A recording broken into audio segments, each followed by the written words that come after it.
Hello, good people of the internet. I might be smug when I'm right about something I've previously said, but I'm also happy to admit when I was wrong in making an assumption. Today is one of those days when I will be doing the latter. The Apple Silicon MacBooks were way better than I ever expected them to be. Even the emulation layer, which is what I was most concerned about, seems to have been implemented perfectly, leading to almost no overhead when running non-optimized applications and blowing the x86 competition out of the water.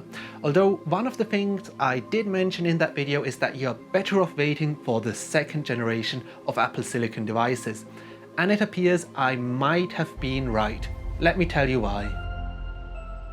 Obviously, nothing of what I will be saying has been officially announced yet, but there are some credible leaks going around. Those leaks seem to be hinting that a release of new Apple Silicon devices could happen sometime this spring, possibly as early as March. And the same leaks tell us that Apple is going back to what made the MacBook Pro such a great Pro device in the first place. In the upcoming MacBook Pro 14 and 16, they're going to remove the useless TouchBar and add an SD card reader and bring back the MagSafe charger. It's about time. The current generation of Apple Silicon MacBooks more or less use the same chassis as the last generation of Intel-powered MacBooks. That means they keep the USB-C charging, the touch bar, and the lack of an SD card slot.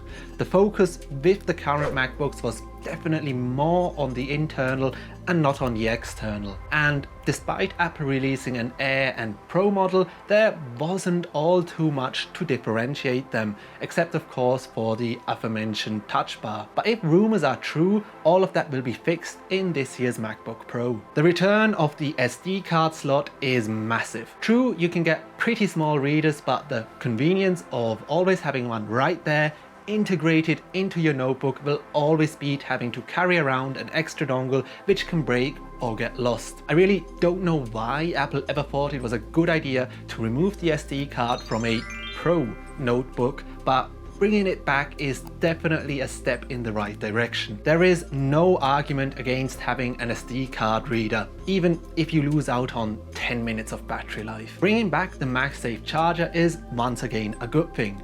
On the one condition, they have to keep USB-C charging as an option. For those that frequently travel with their gear, removing USB-C charging would mean an extra charger in their bag for each trip.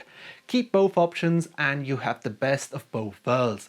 My one and only MacBook I ever owned, the fantastic white plastic version, had a MagSafe charger and I loved it. It is so much better than the barrel adapter on my XPS 15. I also think Microsoft's implementation on the Surface products work great. Notebooks are meant to be portable, and portability sometimes means that you have to plug it into inconveniently located power sockets.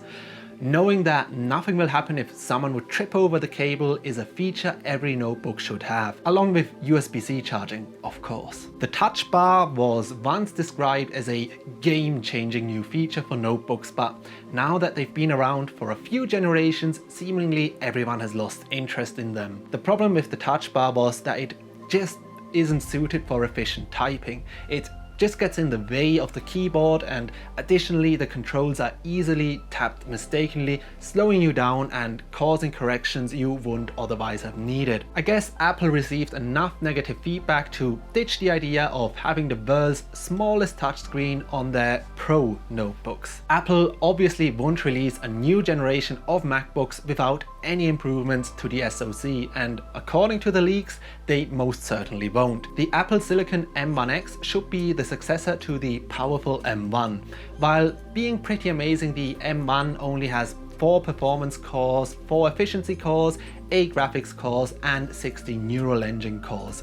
The M1X, which is apparently not the final name yet, will double the amount of performance cores. If you've read the reports on the current Apple Silicon or you own one of the new MacBooks, picture that but with double the CPU performance. This is just pure speculation on my behalf, but I'd also assume that Apple will give the MacBook Pro a bit more RAM to work with. While 16 gigs is currently the max, I'd expect a bump to at least 32 gigs and possibly a 64 gig option. Other niceties which could be added are Face ID, a mini LED display, and better encode and decode blocks on the SoC. For Face ID, a camera array would have to be placed in the display's bezel, but seeing as Dell managed to do that while keeping it nice and thin, I think Apple could follow. Although on the iPad Air they obviously brought back the fingerprint reader, possibly because we're all wearing masks nowadays. Apple has long been interested in mini LED displays, and I think it's very likely we'll be seeing one in their MacBook Pros and iPad Pros going forward.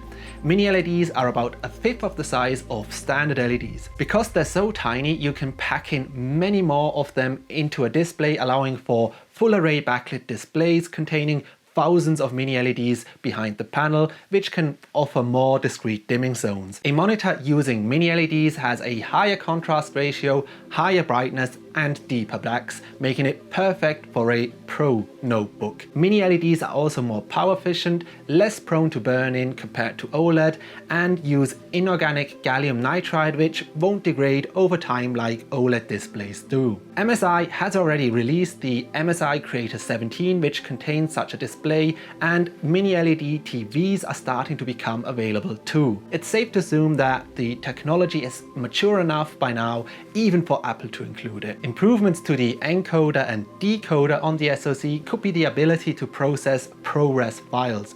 Currently H.264 and H.265 are supported, but ProRes, which is Apple's own video codec, still hits the CPU. And those points are why you should wait a few more months before considering a MacBook Pro powered by Apple Silicon. If you already own an Apple Silicon MacBook, please let me know in the comments what your experience has been so far. I've personally not even held one in my hands, let alone played with one. As always, please give this video a like if you enjoyed it, and don't forget to hit the dislike button twice if you don't. That makes it extra impactful. I've been Liam Alexander Coleman, and it has been just about enough from me for one day. I will see you in the next one.